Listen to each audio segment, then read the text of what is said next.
This is part 1 in a general information series about drill press vices. In this video, we'll be discussing which drill press vices I use, why I like them, their pros and cons, what a drill press vise is, and why everybody should be using them. Hello everyone, I'm Jeff and welcome to my shop. If you haven't seen any of my other YouTube videos, check out my YouTube channel. We got a lot to cover, so let's get to it. More than likely, for as long as drill presses have been around, there's been some way to hold the work that you're drilling into. These devices are called drill press vises, and basically they're just a vise that's been adapted for use with a drill press. And you're looking at some examples from the early 1900s, like 1905, 1907, 1914. And a lot of these companies aren't around anymore, or they're around but under different names today. So a drill press vise is just a vise that's been adapted for use with a drill press that you can clamp whatever you're drilling into inside that vise. Almost all of the designs that we're going to be discussing utilize a lead screw of some sort, and they will have two jaws, a static jaw and a dynamic jaw. In other words, one jaw, the dynamic jaw, will move, opening up or closing that vise on the work. And then that vise is mounted to the table, usually by screws or nuts and bolts. And the purpose of this drill press vise is to hold the work in place while you're working on it. The drill press is one of the most overlooked shop tools when it comes to safety, because most people that use them have to stand very close to them, and really the only thing that's spinning is that bit and the chuck that it's in. Most of the rest of the components are inside a casing or the head casting, and they're not super loud, so we get a false sense of security when working with them. In our modern world, we have hand drills, cordless and corded, and more often than not, we're drilling into stuff with those tools without clamping that work down. We're holding it in one hand and drilling into it with the other. And this gives us some sense that we can control that bit that's spinning at whatever speed it's spinning at. On most drill presses, we're talking somewhere between 100 RPMs and 10,000 RPMs. So that bit can be moving at a ridiculous speed. And it is because of this that we need to take special care when we're working around a drill press. So one of the most common sources of injury or damage with a drill press is when somebody is either using a drill press vise incorrectly, or they're not using a drill press vise at all. And the work either starts to spin out of control because the bit grabs a part of that work and starts spinning it, or when they go to lift the quill or retract the quill, the part lifts off of the table with that bit and then starts spinning. So this is why we are talking about drill press vises in this video series. And I would be remiss if I didn't also mention drill presses are the one tool that you do not want to be wearing gloves while working with it. You do not want to have long sleeves on. You don't want to have anything dangling or hanging. You do not want to leave the key inside the chuck. Because in the end, the drill press, like almost all shop tools, every single time you use it, it is actively trying to injure you or kill you. And I've shown all this footage to illustrate my point that the drill press can be operated safely, and we just need to be smart about what we're doing with it and make sure that we are securing our work. And the best way to do that is with a drill press vise used properly. So these are the drill press vises that we'll be talking about in this video and the rest of the videos in this series. These are all of my vices for drill presses, and there's some cheap ones and some expensive ones, and we'll go over what I like and dislike about each one of them and how to set them up and just basically cover them. So before we go much further in the video, I wanted to go ahead and quickly touch on the Craftsman drill press vise offerings for most of the time frame that they sold the 100s, the 150s, and the Emerson Gen 1s through 4. So the first one is the Dunlap Drill Press Vise, and these were originally branded as Dunlap Drill Press Vises. They had the Dunlap logo on them, and later they were Craftsman Drill Press Vises. These were made out of cast Zamic or aluminum. I'm not sure which, but they were non-ferrous, so nothing would stick to them, no magnets. And they came with 2 extra jaws, one that was an angle jaw and one that was for irregular shapes like pieces of pipe that you could clamp into the vise. So both of those jaws could be switched out with the dynamic jaw so that you could hold a wider variety of work inside that vise. Next, we have the Craftsman Drill Press Vise, and this has a jaw width of 2 7/16 inch. And these were cast iron, most likely made by Palmgren. And I've seen some that had Craftsman cast into the vise, and some that just have a decal that says Craftsman on it. The static jaw had vertical and horizontal V channels cut into them to be able to hold pipe and round objects. Next, we have the Craftsman Drill Press Angle Vise. This is also called a tilting vise, and it allows you to clamp work in it, and then you can tilt the vise from 0 to 90 degrees. And these had a jaw width of 2 7/16 inch as well. They were cast iron and, again, most likely made by Palmgren. And again, the static jaw had V channels cut into it, horizontal and vertical. Next, we have the Craftsman Drill Press Milling Vise, and these were most likely made by Atlas. And this is basically what is referred to today as a cross slide vise. They have long lead screws that can travel the entire table on top, well, on 2 different axes, an X and a Y axis, I guess. And then there were 2 clamping blocks that you could bolt down anywhere along the top of the table. There were T channels cut into that table. So you just position your work on the table and then move those clamps to it and lock them down. Yeah, kind of cool. And obviously you could use it for milling. And then the last one is the Craftsman milling vise, which is basically almost exactly the same thing, except this one had a rotary table on it as well. So it would move like a cross slide on 2 axes, but you could also turn the knob and rotate the work on that table. That's why it's got a round table. And these were manufactured by Palmgren for Craftsman. And that kind of wraps up the offerings of drill press vises from Craftsman. If you just Google drill press vise, you're going to probably end up with something like this. Both of these are 4-inch basic drill press vises. They're probably the cheapest option out there, and you measure across the jaws. That shows you they're 4 inches.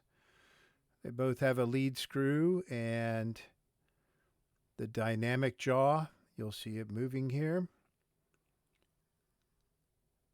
And the lead screws are Acme thread.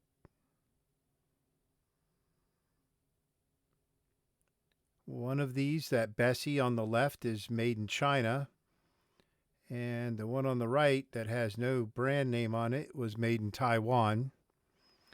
But you basically just clamp the work in it. That's how it operates.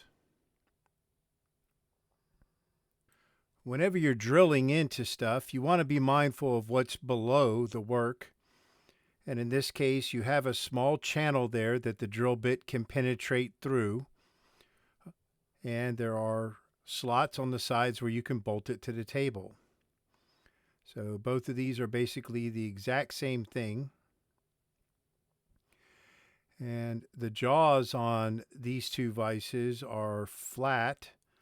They don't have any features on them like cutouts for pipes or anything like that. And this next vise is basically the exact same thing, except it has a rotating base. So it's also 4 inches, same design, made in China, so, you know, crappy quality. But if you're just looking for a cheap option, these do work. And they're very simple. The advantage that this one has, like I said, it has the rotating base, so you'll clamp the base down to the table, bolt it down, and then you can rotate the vise and then lock it in place. Now these, the two vices before this one and then this one, are my least favorite drill press vices. And you'll soon see why it's my least favorite. So to use this vise, it's probably best that you go ahead and put the bit inside the chuck and you open up the vise, and then you've got a point marked on your work on where you want to drill. So next you're going to put the work inside the vise, and you want to make sure that the hole you're going to drill is over the opening in the vise so that you don't drill into the vise. Clamp the work down, and then you've got to maneuver this vise until you can get at least 2 of those holes lined up with the holes in the table and the work centered on the bit. So once that's done, then in this case I have to pull the work back out of the vise so that I can put the screws and nuts inside those holes.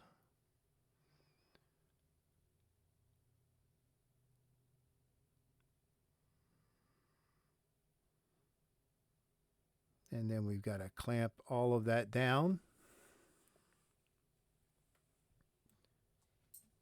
And as you can see, this takes a few minutes to get everything done. And I don't mind the setup time. Honestly, it's fine with me, but this is all for just one hole. And where this vise becomes a pain in the butt to work with is when you're trying to do more than one hole and they're not repeatable holes. In other words, they're not in the same line or parallel to each other. So if you're doing repeated holes, this vise, once you've got it set up, should be great for that.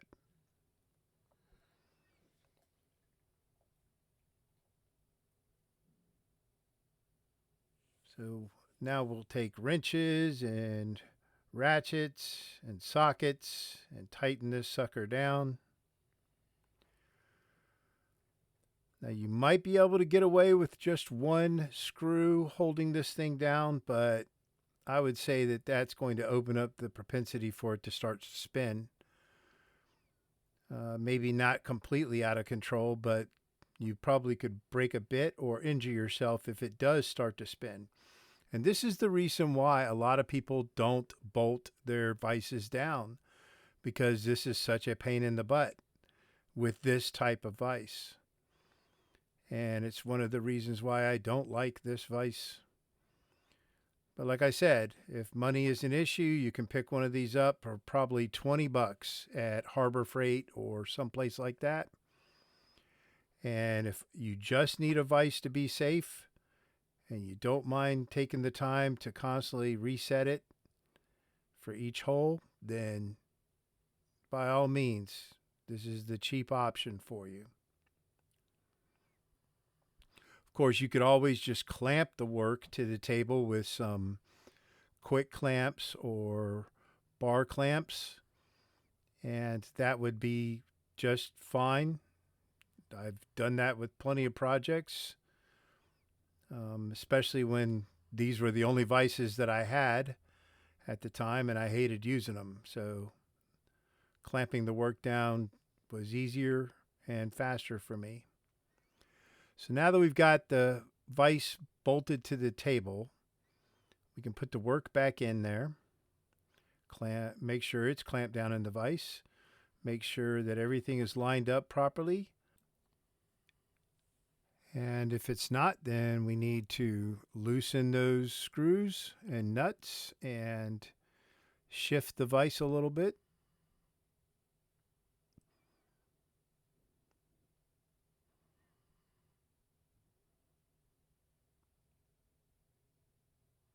And then tighten it back down. And why would we not just move the work? Because we know that the index mark that we have on the work right now is centered over the gap in the center of the vise. So if we move the work without moving the vise, we have the potential to drill into the vise. So we go ahead and drill our hole. And that's all well and fine. But as I said, it's that second hole where we start to run into the problem. So let's say we want to drill a hole here now. And that hole is not on the same line as the other hole. So if we move the work inside the vise, we won't be lined up with the bit anymore. So we've centered the work in the vise now where we want to drill that hole, but now we've got to move the vise. And that again requires us to loosen and move the vise, reposition the work, and then tighten down the vise.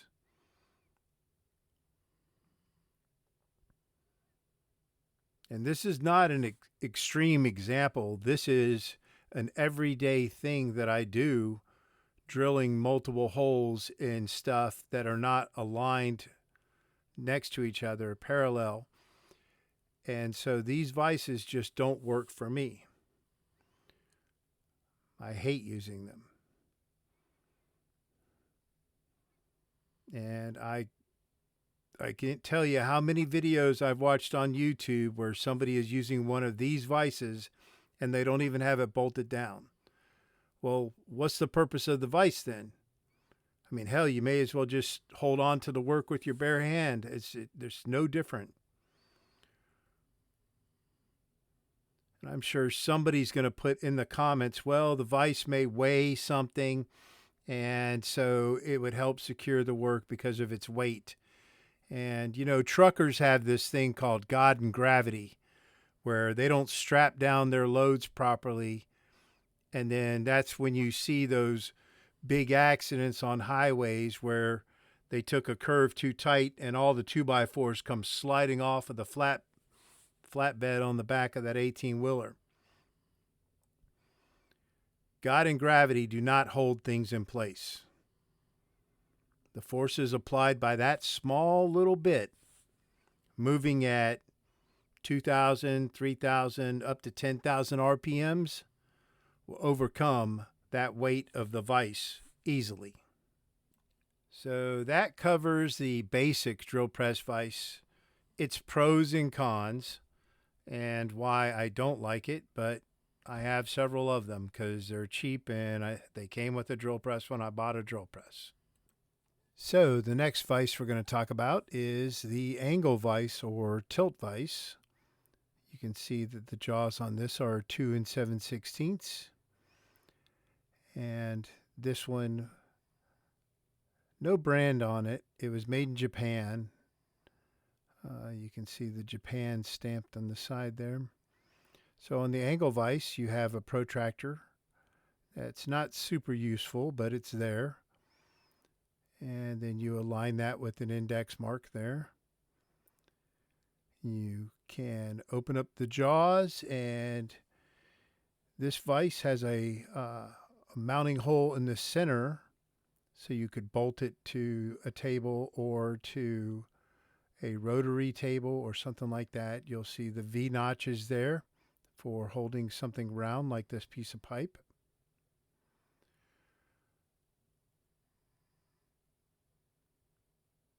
And the dynamic jaw is flat.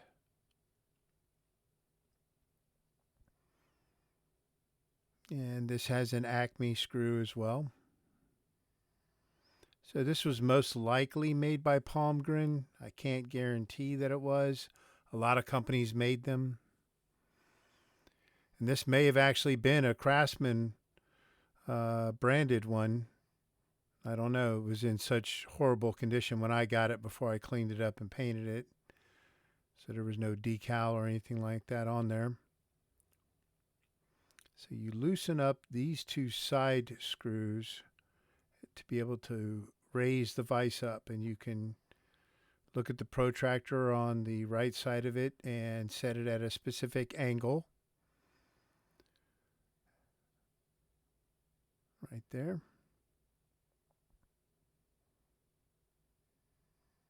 So it would bolt to the table with those two mounting points on each end of it. And then you could just loosen those two screws and lower it back down. And then you could just use it like a regular drill press vise, which I suspect most people do. There's probably not a whole lot of angle drilling going on, but you know, hey, you've got that option. So there's the Japan stamp on it. And sometimes you would see the name cast into the casting there, or decal on that back part for Craftsman or Palmgren or whoever. So although this vise is a quality vise, there are a number of issues with it, and it's only marginally better than the basic drill press vise, and I'll show you why. So if we're going to drill one hole, then it's just as good as the basic drill press vise. It's a little easier to work with because the bolt down points are on the front and back end of the vise as opposed to the sides. And on all of your Craftsman drill presses, you've got an X pattern of cutouts in the table. So once you've got this bolted in place, the most you would have to do if you have other holes to drill would be to move it forward or backward just a little bit along that X cutout in the table. So we bolt down the vise, and we've got the work centered inside the vise so that the drill press bit will go through the center and not hit the ways on the inside of the vise. And we drill that first hole. No problem. And if we were going to drill a second hole on the same plane as that first hole, all we got to do is move the work over and bingo, no problem. But if we're going to drill a hole like here, then we're going to have to reposition the vise. And to do that, you just loosen the lockdown screws or bolts, and then move the vise.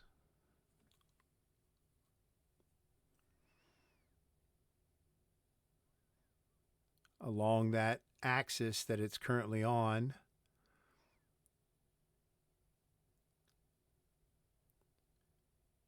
Right there.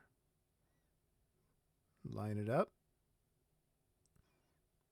And then tighten it back down.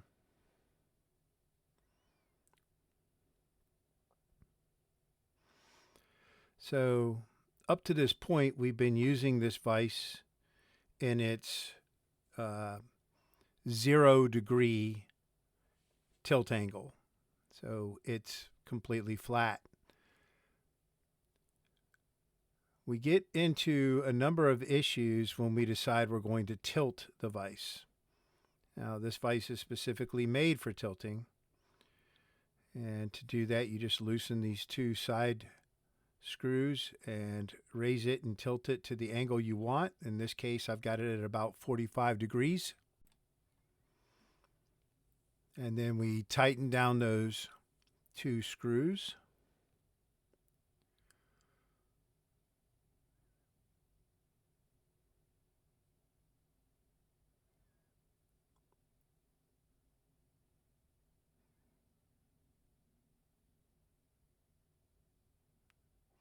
And now we need to reposition the vise. So the first issue we're going to run into is we are almost at the end of travel for the cutouts in the table.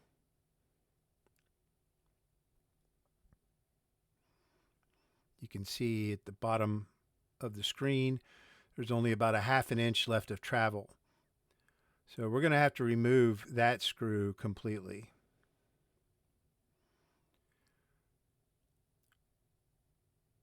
And then somewhere around there gives us the clearance we need, but I'm just raising the work up inside that vise. We've got another issue now, because if you look at the front lockdown point, there's no hole there. So you're going to have to go to something like this, a bar clamp or a quick clamp, which is fine. You can use those to anchor the vise and they'll work just fine.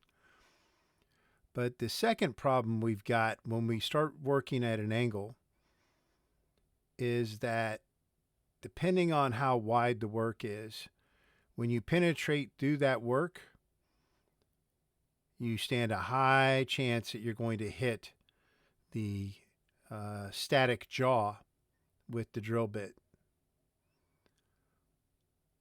So I'm not a huge fan of the tilt on this vise because of that. If you're careful, obviously, you can drill into it and use it like it's designed and not damage the vise. But yeah, there's just some quirkiness about it. And to be honest, I don't really do a whole lot of drilling like this on a tilt.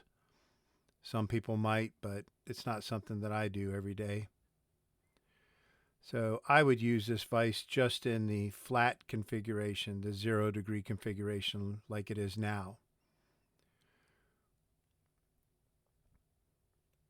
But like I said, there are those issues which only make this vise marginally better than your basic drill press vise, even though it's a much higher quality vise and these cost a lot more than $20.